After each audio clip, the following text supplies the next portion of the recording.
안녕하십니까 시청자 여러분.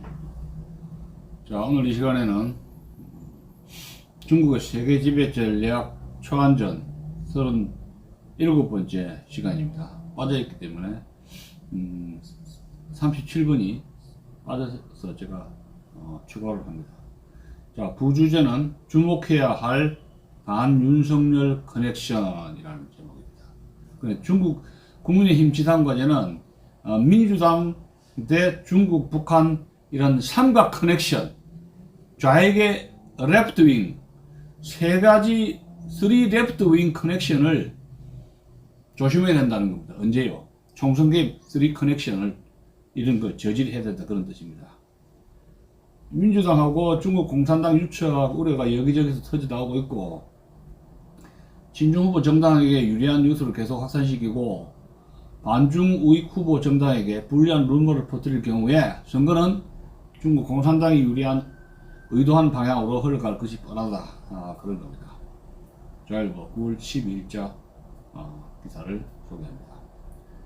자, 앞서 설명한 역정보 대응은 지금부터 바로 시작해야 합니다. 내년 4월 총선을 앞두고 중국 공산당의 개입이 본격적으로 시작될 것이라는 관측이 여기저기서 터져나오고 있기 때문입니다. 이때 특히 주의해야 할 대목이 바로 더불어민주당과 중국, 북한과의 반윤석열 커넥션이라는 겁니다. 자, 윤석열 정부 싫어하는 중국, 북한, 민주당, 중국, 북한, 민주당 삼각 커넥션, 내년 총선 앞두고 접촉한다면 결과가 어떻게 될지 끔찍하다는 겁니다. 윤석열 정부를 싫어하는 건 더불어민주당과 북한만이 아닙니다. 중국 공산당 또한 2년째 윤석열 정부에 대해서 험한 말과 거친 태도를 유지하고 있습니다.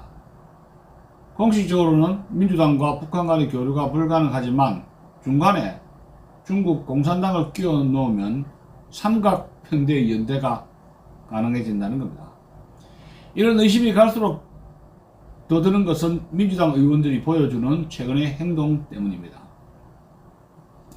민주당 소속 국회의원과 고위 당직자들은 한중관계 강화를 이유로 꾸준히 중국을 넘나들고 있습니다. 특히 지난 6월 이해찬 민주당 상임고문의 방중은 이재명 대표의 주한 중국 대사관저 방문 만찬으로 여론이 나빠진 상황에서도 강행된 것이기 때문에 논란이 되었습니다. 이재명 대표 방문 당시 싱하이밍 주한 중국 대사는 중국은 패배 베이팅 하다가 나중에 후회한다 는 협박성 발언을 해 국민의 분노를 산바했습니다. 자, 이게 참 무시무시한 발언, 협박성 발언이죠.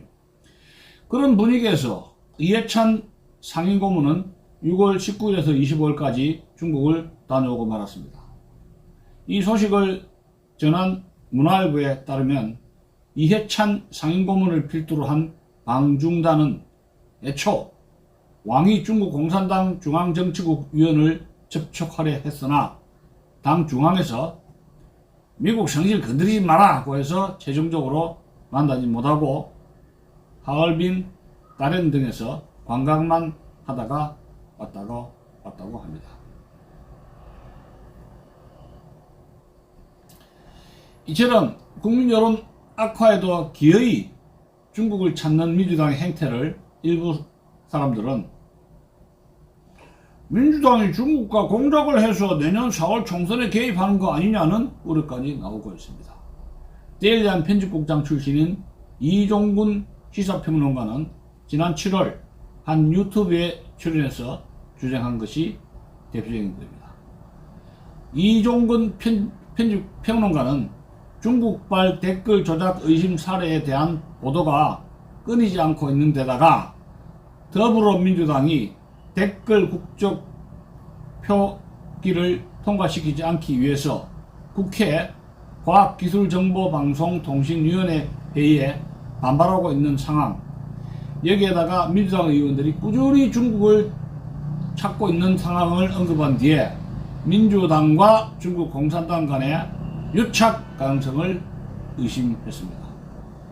실제로 지난 6월 12일에서 15일에는 민주당 민생경제위기 대책위원회 소속 김태년, 홍익표, 고용진 의원이 베이징을 같은 달 15일에서 18일에는 박정, 민병덕, 도종환 의원이 베이징과 티벳을 찾았습니다. 이해찬 상임고문은 여기에 이어서 중국을 찾았던 것입니다. 게다가 지난 8월 하순에는 민생경제위기 대책위 소속 김태년, 홍익표, 고용진, 홍규원, 홍성국 의원이 서울 모처에서 싱하이밍 대사와 비공개 만찬을 가졌다고 합니다. 더불어민주당 이처럼 윤석열 정부가 미국, 일본과 밀착하는 모습을 보이면 보일수록 중국 공산당을 찾는 행태를 보이고 있습니다. 이종근 평론가뿐만 아니라 여기저기서 민주당과 중국 공산당의 유착관계를 우려하는 것도 바로 이 때문입니다. 자, 두 번째 꼭지입니다. 중국 공산당 2021년 캐나다 총선과 2022년 호주 총선 개입 정황이 있다는 겁니다.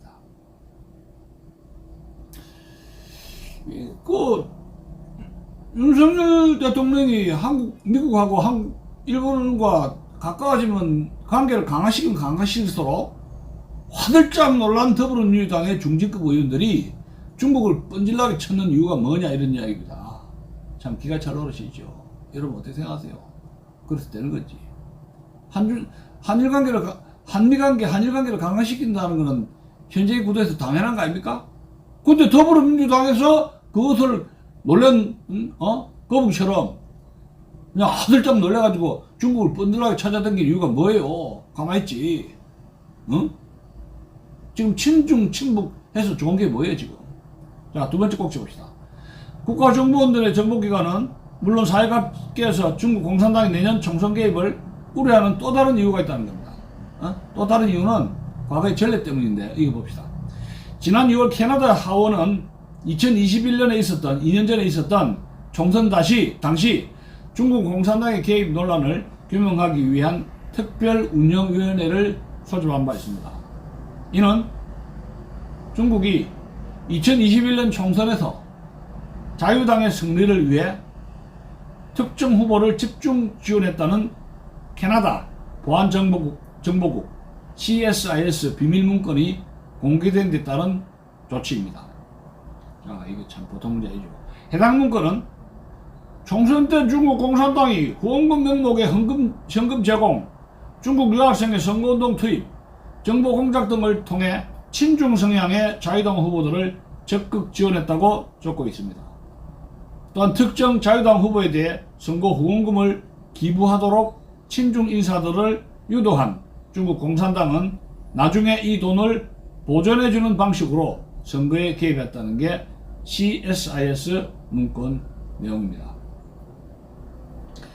이보다 앞서 2022년 2월입니다. 작년에는 호주에서 중국 공산당의 총선 개입 의혹이 제기된 바 있습니다. 호주 방첩기관인 국가안보정보원 ASIO는 최근 호주 총선을 앞두고 한 외국 정보기관이 자신들에게 우호적인 정치인을 심으려 시도한 것을 적발했다고 하면서 그들이 선거에 간섭하려는 음모를 저지했다고 밝힌 바 있습니다. AISO 원장은 외국 스파이 활동을 테러리즘보다 더 심각한 문제로 보고 있다고 우려했습니다. ASIO는 이 나라가 어디인지 밝히지는 않았지만 중국 공산당인 것으로 나중에 드러났습니다. 뉴사우스웨일즈주에 출마하는 노동당 후보를 중국 공산당이 매수하려 했다는 사실이 언론을 통해 밝혀진 것입니다. ASIO 발표 직후 당시 스콧 모리슨 총리는 5월로 다가온 총선을 반중국전으로 규정하고 노동당을 강력히 비판했습니다. 특히 모리슨 총리는 노동당 앤서니 앨버니스 대표를 친중파라고 강력히 비판했습니다. 그러자 노동당은 기존의 태도를 바꾸어 스스로 친중파가 아니며 자신들이 집권해도 반중 정책을 유지할 것이라고 강조했습니다. 결국 지난해 5월 총선에서 노동당이 승리하고 말았습니다. 노동당은 집권 후 국민들의 반중 정서를 고려해서 보수당이 이끌어온 반중 정책을 완화하기보다 오히려 강화하겠다고 밝혔습니다. 그동안 중국 공산당 스파에 포섭된 의원이 적발되는 등 친중파라는 낙인을 벗어나기 위한 몸부림이었습니다. 이후 지금까지 노동당 정부는 이전 보수당 정부의 반중 정책을 이어가고 있습니다. 특히 중국 기업이 99년을 임대한 다윈항에 대한 노동당 정부의 정책은 중국 공산당이 예상치 못한 것이었습니다. 중국 기업이 99년을 임대한 다윈항에 대해서 노동당 정부가 정책을 바꿨는데 이것은 중국 공산당이 예상하지 못한 것이라는 겁니다. 앤서니 앨버니지 총리는 다윈항의 중국 장기 임대를 전면 재검토할 것이라고 연방정부 개입을 전명했습니다. 자, 봅시다.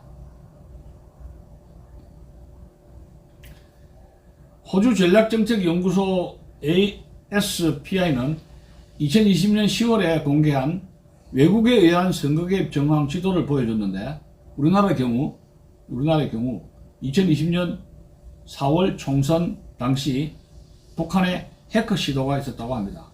다른 나라의 경우 주로 중국이 선거 개입을 시도했다고 합니다. 자, 세 번째 꼭지. 중국 공산당 다양한 수단으로 윤석열 정부와 국민의힘을 패배시키려고 온갖 노력을 다할 것이다. 자, 세 번째 꼭지입니다. 봅시다.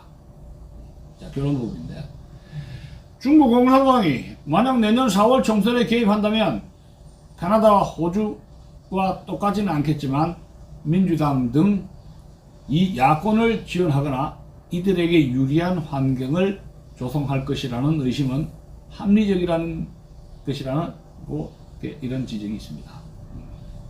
지금까지 알려진 중국 공산당의 외국 선거 개입 수법을 보면 다음과 같은 방향이 예상이 된다는 겁니다.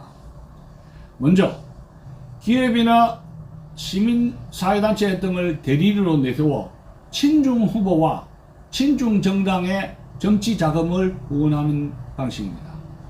자금이 풍부한 후보가 선거 캠페인에서 당연히 유리합니다. 또한 중국에서 사업을 하는 한국 기업을 압박해서 친중 후보와 친중 정당에 후원금을 줄 수도 있습니다. 반중 후보와 정당은 도덕적인 약점을 잡아내어 폭로하거나 비방합니다.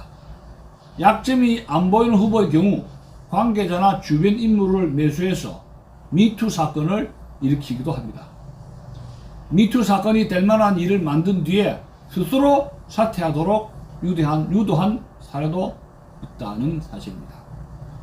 언론과 유명 유튜버, SNS 인플루언서도 친중 후보와 친중 정당을 지원하는 도구일 겁니다. 우익 언론에게는 중국 자본 광고를 주거나 중국에서 영업하는 국내 대기업을 통해 그에게 광고를 줘서 입을 틀어막습니다. 친중 성향의 좌익 언론에는 친중 정당을 도우라고 광고를 줍니다. 최근에는 중국 자본이 창간한 인터넷 언론도 늘고 있습니다. 중국의 언론이 늘어나고 역정보가 넘쳐날수록 선거제는 혼전을 띌 가능성이 높습니다. 이런 역정보 수단에는 유튜버와 인플루언서도 동원될 수 있습니다. 다양한 미디어 플랫폼을 통해서 친중 후보와 친중 정당에게 유리한 뉴스를 계속 배포 확산하고 반중 우익 후보와 정당에게 불리한 루머가 계속 퍼질 경우 선거 흐름은 자연히 공산당이 의도하는 대로 흐르게 될 것입니다. 마지막은 포털뉴스와 언론사 홈페이지, 온라인 커뮤니티와 SNS에서 활동하는 댓글 부대, 그리고 문화 콘텐츠 선전선동입니다. 현재 국내 장기 거류하는 중국인 가운데 한국어 구사가 가능한 사람은 이미 수십만 명에 이르고 있습니다. 유학생만 해더라도 수만 명입니다. 이들이 중국 통일전선부의 지시에 따라서 하루에 10개씩만 댓글 써도 언론 조작이 가능하다는 겁니다. 또한 영화나 드라마를 통해서 특정 정당에 유리한 선전선동을 할 수도 있습니다. 이러한 중국 공산당의 선거 개입 수단에 대해서 지금 윤석열 정부와 국민의힘은 아무런 대응 수단도 마련하지 못하고 있지 않는가, 그런 생각을 하게 되는 것입니다. 자, 여러분들은 2024년에 중국 공산당과 민주당과 또 북한과 좌익 삼각 트리오 협력 체제의 가능성에 대해서, 커넥션에 대해서, 민주당, 중국, 공산당, 북조선 노동당의 삼각 총선계 커넥션에 대해서, 그 가능성에 대해서 어떻게 생각하고 계시는지 여러분들 의견을 댓글에 달아주시길 부탁드립니다. 자, 감사합니다. 안녕히 계십시오.